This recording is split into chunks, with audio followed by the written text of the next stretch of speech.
The air in the basement of the old patent office was thick with the scent of stagnant iron and damp concrete. It was late autumn, and the year was 1934. Outside, the world was fracturing.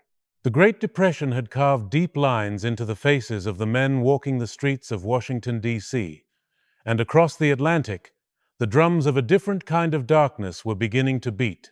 But in this subterranean room, the world was silent, save for the rhythmic hiss of an oxyacetylene torch.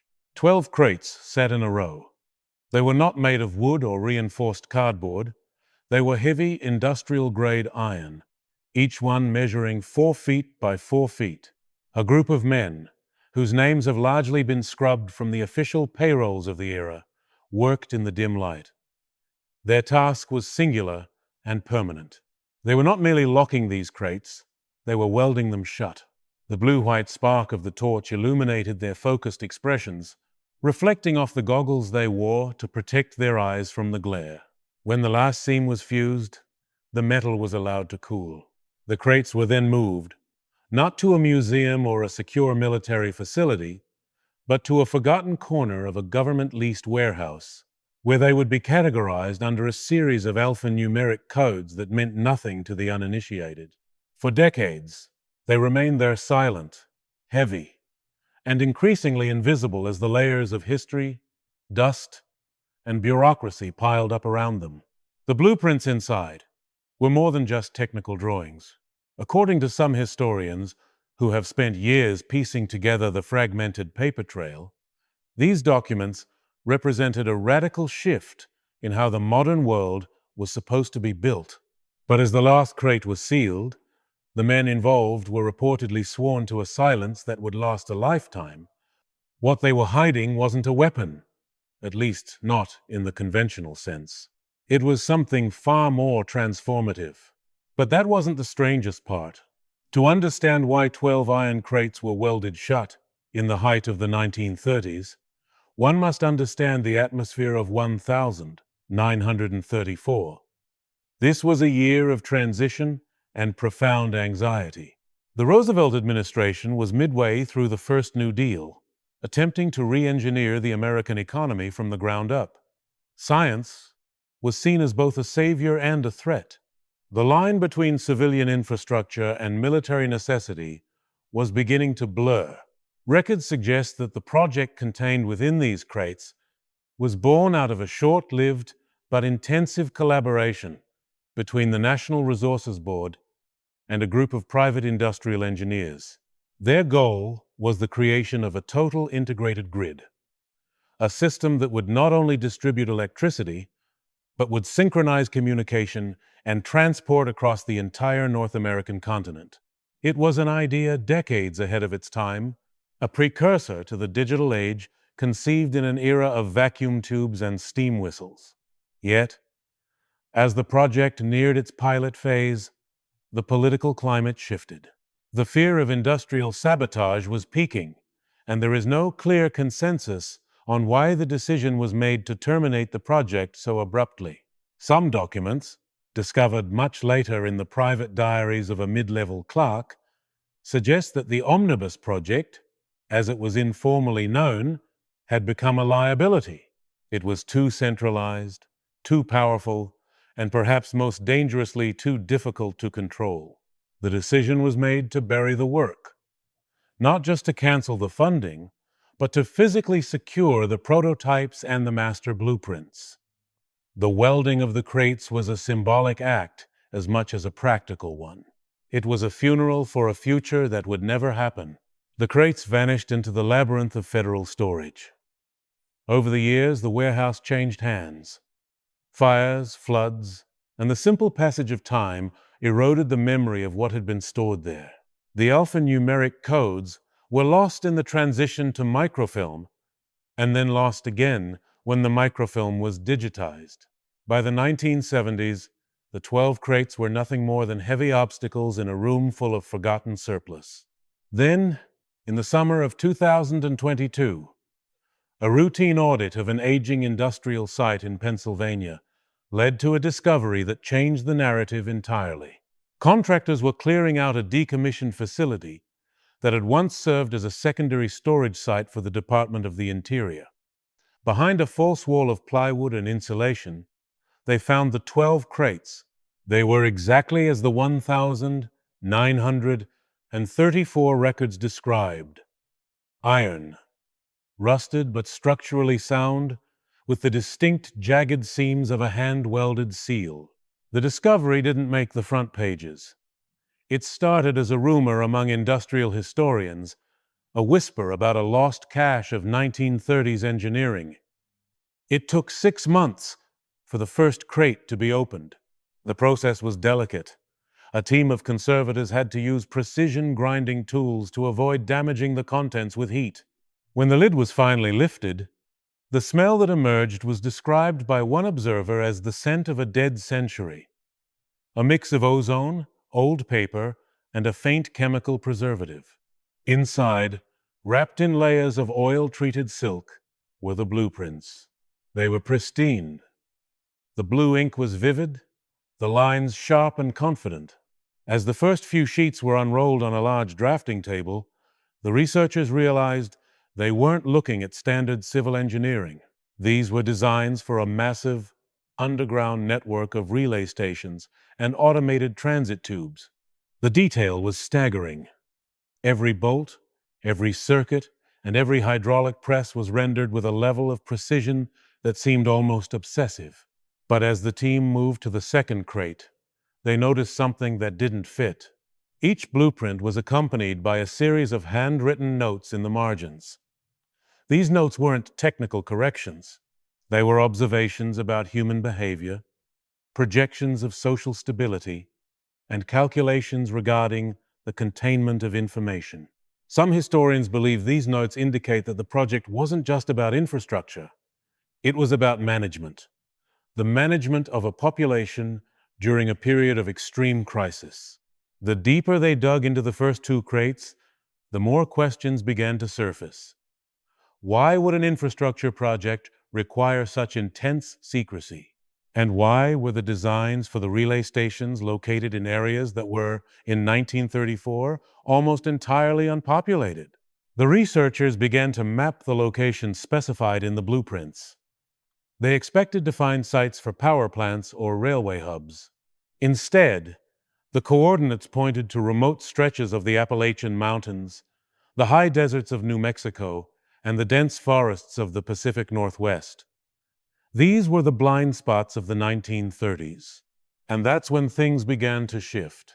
A young researcher, tasked with cross-referencing the blueprints with contemporary geological surveys, discovered a series of anomalies in at least 3 of the locations identified in the 1934 documents. There were records of unexplained seismic activity during the late 1930s. There were no mines in those areas, no known fault lines, and no military installations at the time. It suggested a chilling possibility. The crates didn't just contain blueprints for a project that was cancelled. They might have been the record of a project that had already begun, a project that was being built in total secrecy while the rest of the world was distracted by the looming threat of war. The team turned their attention to the third crate. Unlike the first 2, which were filled with paper, the third crate felt significantly heavier. When the seal was broken and the lid removed, they didn't find blueprints. Instead, they found a series of glass plate negatives and a heavy brass-bound logbook. The logbook was leather-wrapped and had no title on the cover.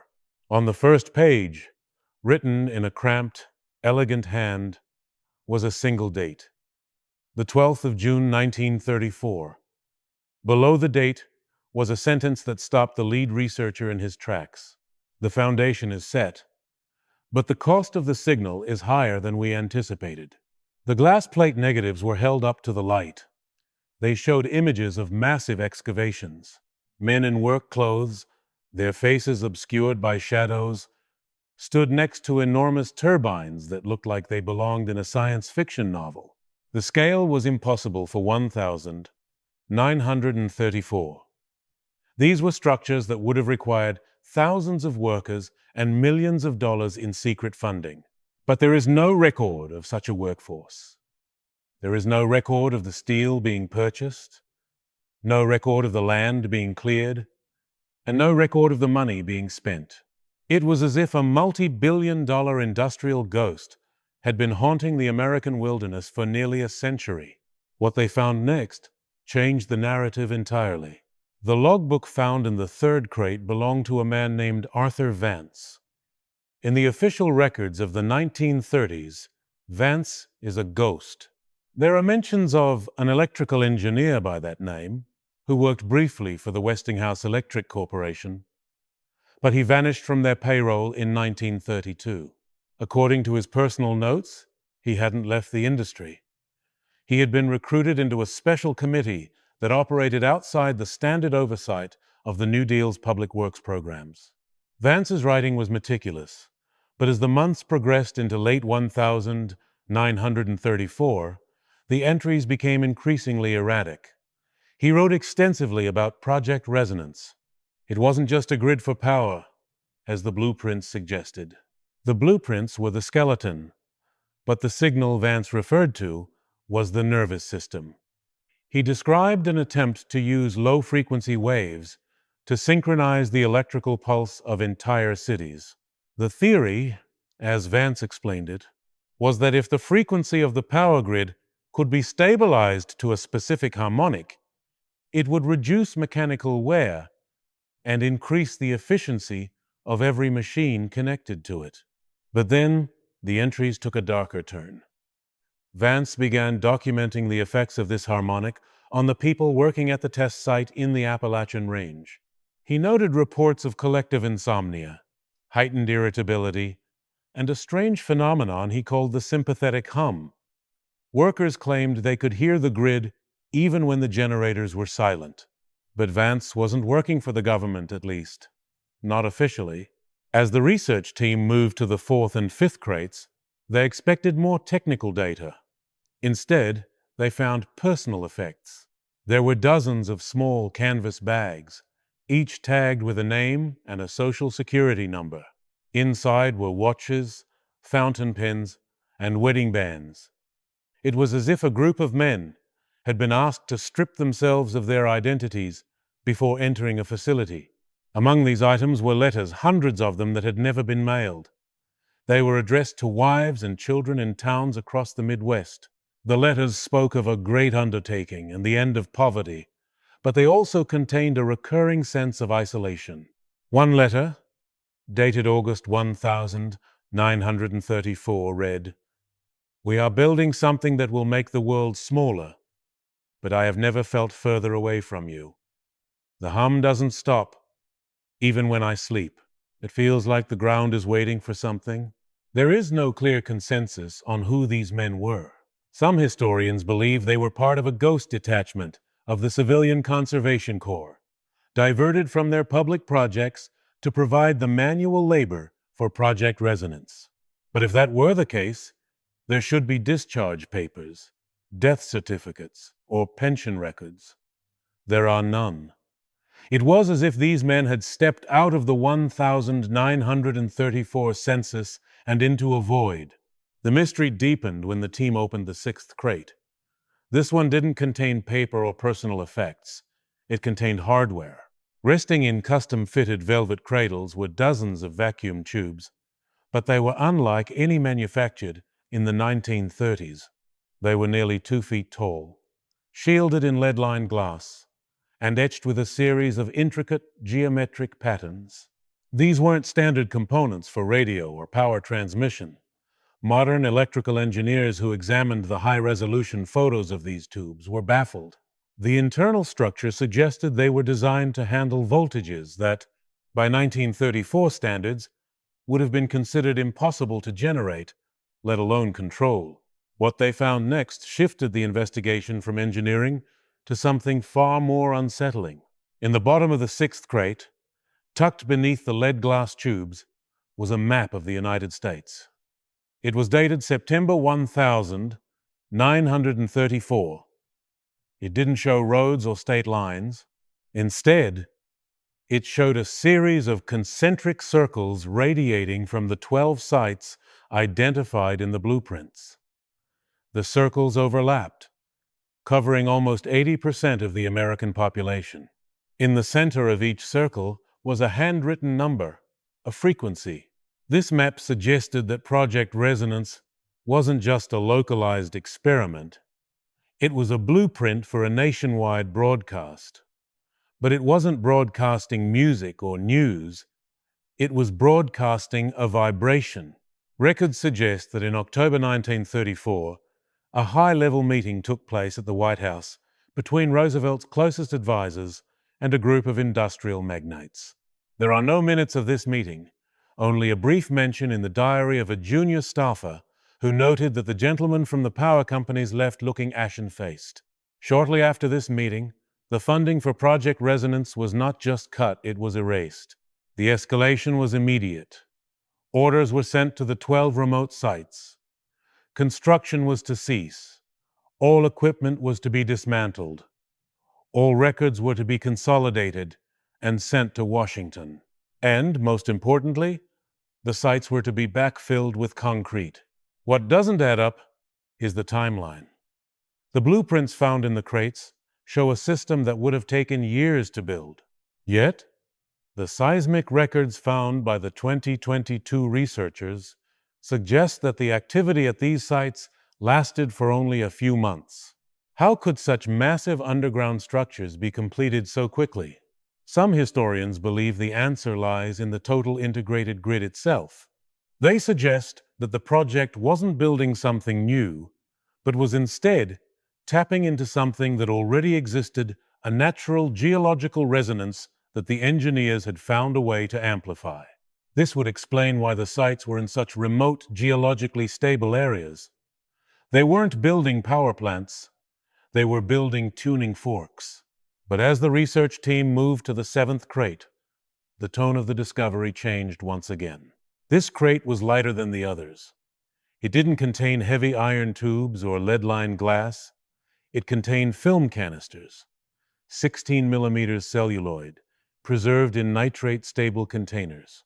When the film was digitized and viewed for the first time in nearly 90 years, the researchers didn't see an industrial documentary. They saw a test. The footage, grainy and flickering, shows a small town in rural Maryland. It's an unremarkable street scene, children playing, a man washing a car, a woman hanging laundry. Then, a timestamp appears in the corner. The 3rd of November, 1934, 14 hours. For several seconds, nothing happens. Then, the camera begins to vibrate. It's not the cameraman shaking, it's the entire environment. The water in the man's bucket begins to ripple in a perfect, geometric pattern. The birds in the trees suddenly take flight in a synchronized wave. And then, the people stop. They don't collapse. They don't scream. They simply stop moving. They stand perfectly still, their heads slightly tilted as if they are listening to a sound that the film's microphone couldn't catch. They remain in this state for nearly a minute. When the vibration stops, they go back to their business as if nothing had happened. The man continues washing his car. The children continue their game. They seem to have no memory of the lost minute. The film ends with a close-up of a handheld meter. The needle is buried in the red. And that's when the narrative of 1934 began to collapse. If this test was successful, why was the project buried? Why would the government and the power companies walk away from a technology that allowed for the total synchronization of a population? The answer might be found in the 8th crate. When the researchers opened it, they didn't find blueprints or film. They found medical files. Thousands of them. Each one was marked with a red stamp. Non-recoverable. The medical files in the 8th crate were organized by geography, not by name. Each folder corresponded to one of the 12 sites identified in the blueprints. These weren't the files of the workers who built the grid. They were the files of the civilians who lived near the broadcast points. Records suggest that the Maryland test shown on the film was merely the beginning. By October 1934, the sympathetic hum had moved from a theoretical efficiency boost to an active environmental presence in these 12 zones. The medical reports described a condition called frequency fatigue. Symptoms included a total loss of the sense of elapsed time, vivid auditory hallucinations, and a peculiar form of walking catatonia. One file, belonging to a schoolteacher in a small town near the New Mexico site, described a day where her entire classroom sat in silence for 4 hours, convinced that only minutes had passed. They weren't distressed. In fact, the reports frequently mention a disturbing level of tranquility. The residents were becoming perfectly compliant, perfectly still, and increasingly disconnected from the reality of a world outside the frequency. What happened next remains unclear, but the handwritten notes in the margins of these medical files suggest a growing rift within the project's leadership. On one side were the proponents of social synchronization, who saw this effect as the ultimate tool for ending civil unrest and labor strikes during the Depression. On the other were the engineers like Arthur Vance, who began to realize that the tranquility was actually the result of a permanent neurological dampening. The most disturbing detail in the eighth crate was a set of EEG-style charts, primitive by modern standards, that showed the brainwaves of zone residents. The lines were almost perfectly flat, mimicking the 6-0 cycle hum of the electrical grid. They weren't thinking, they were vibrating. But that wasn't the strangest part. When the researchers opened the 9th and 10th crates, they expected to find the culmination of this research. Instead, they found evidence of a desperate, localized conflict. These crates contained internal memos from the private security firms hired to guard the 12 sites. The memos, dated late November 1934, speak of unauthorized shutdowns and sabotage from within. It appears that a faction of the engineers, led by Vance, had attempted to destroy the very system they had built. They realized that the total integrated grid was not a gift of efficiency, but a cage of resonance. The blueprints found in the 2022 discovery include emergency termination protocols that were hastily added in red ink. These weren't part of the original design. They were a kill switch. There is no clear consensus on whether the kill switch was ever fully activated. What is known is that by December 1934, the 12 sites were being stripped of their hardware with a speed that bordered on panic.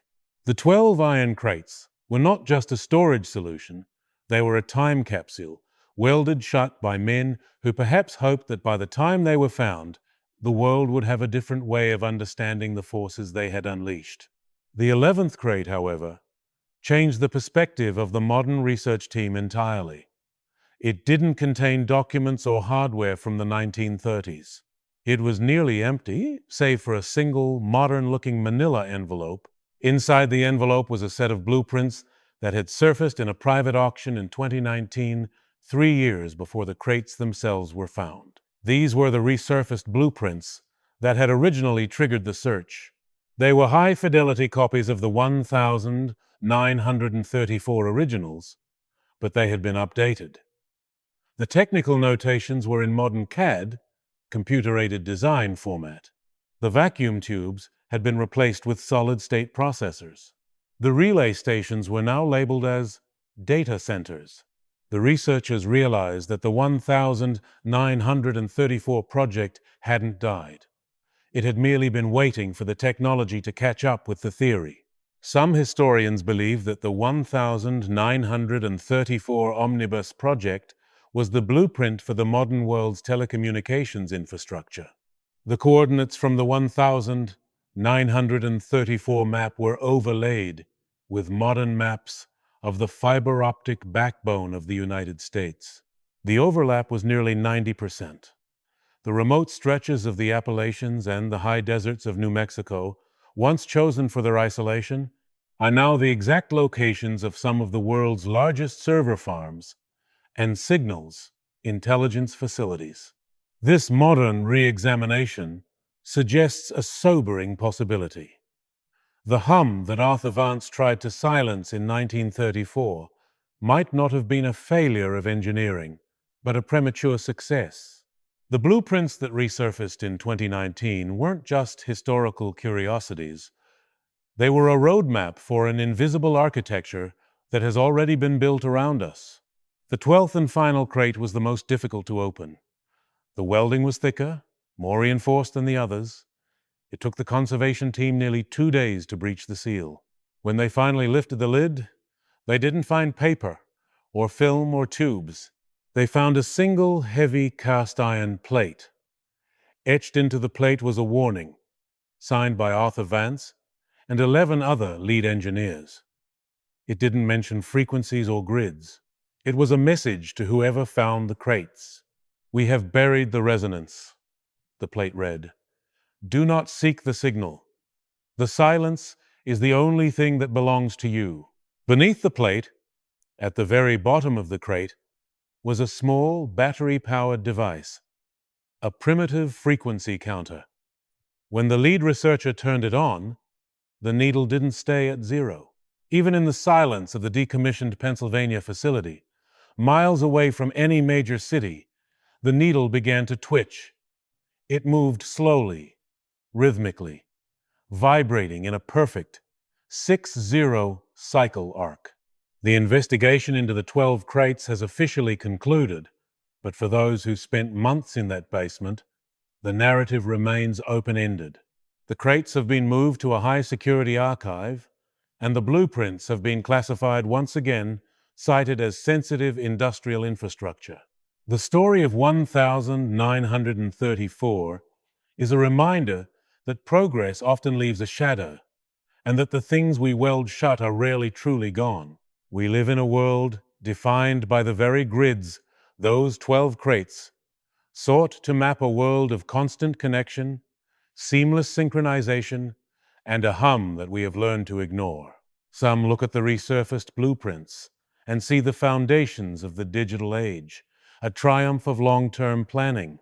Others, remembering the grainy film of a Maryland street in 1934, wonder if the tranquility described in the medical files was ever actually cured, or if we simply stopped noticing the minute we lost.